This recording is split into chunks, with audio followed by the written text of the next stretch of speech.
So it's Tom. It's been a while since we've managed to sit in front of a camera and have a bit of a catch-up and talk and just, I suppose, chew the fat about racing and stuff. How you been, mate? How's things going? All right? Good, yeah. Busy on the yards.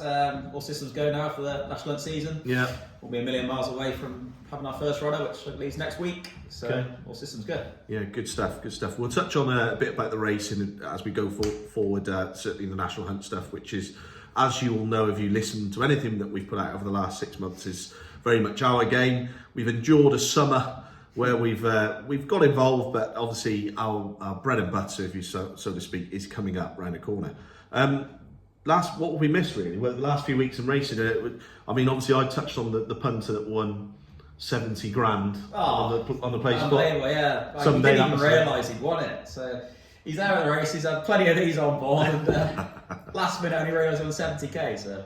Oh, fair play to him. Have you ever been in a situation where you've won a large sum of money but you didn't realise? Or? To be honest, a couple of times where I have won like decent amounts of money when you least expect it. I wasn't planning, having a mad bunch, couple down the pub and whatnot, and then next minute you're on the fifth leg for a good amount of money. And but yeah, I mean, to be racing there and just have a little play spot. And, yeah, they must have been having some day, right? Oh, absolutely unreal, yeah. Not to even realise they've actually won, but still be giving it some now. it was massive news.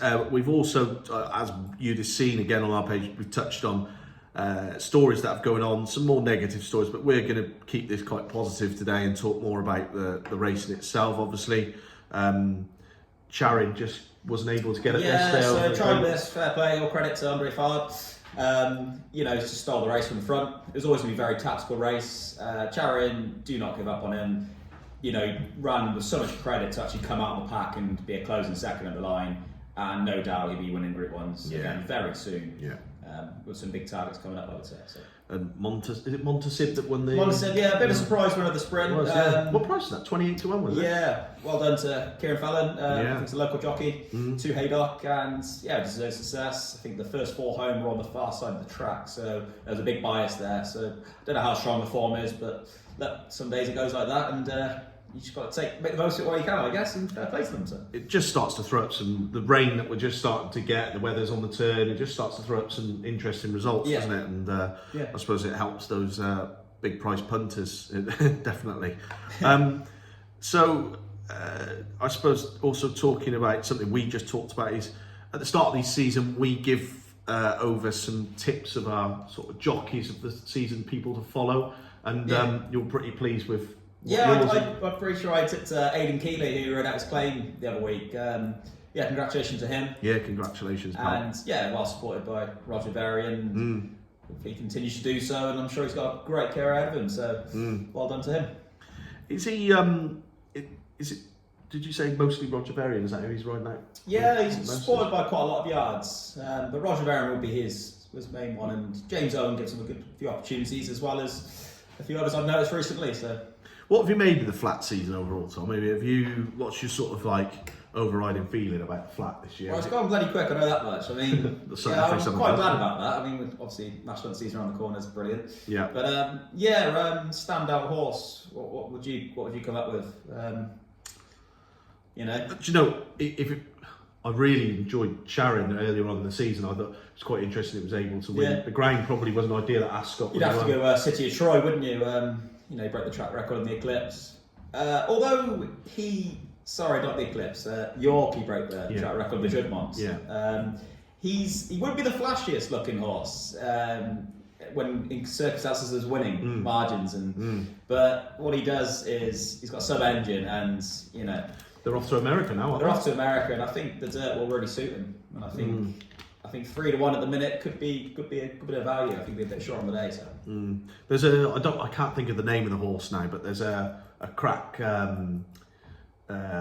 American horse that they're all really keen on over there as well, isn't there? Which is why he's probably 3 to 1 as well, isn't it? Well, it needs to be good to beat the try. Yeah. Well, fingers crossed, because like Tom said, he's been an absolute legend. Well, to turn it around from his disappointment in the Guineas early in the season, the Newmarket is, he's some training forms as well, I think. Yeah.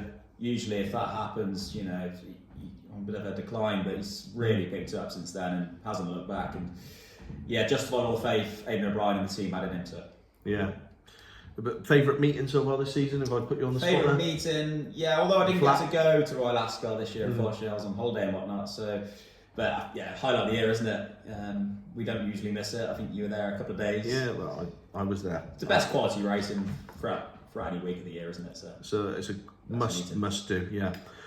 So obviously the St Ledger this week is at Doncaster. We're getting towards the tail end of the flat season, but it's still. I mean, it's a classic, yeah. So it must be. Yeah, the final classic of the season, Doncaster this week. Have you looked at it much yet? Or? I haven't got a strong opinion on the race, to be honest. No. I don't know what your thoughts are. No, not yet.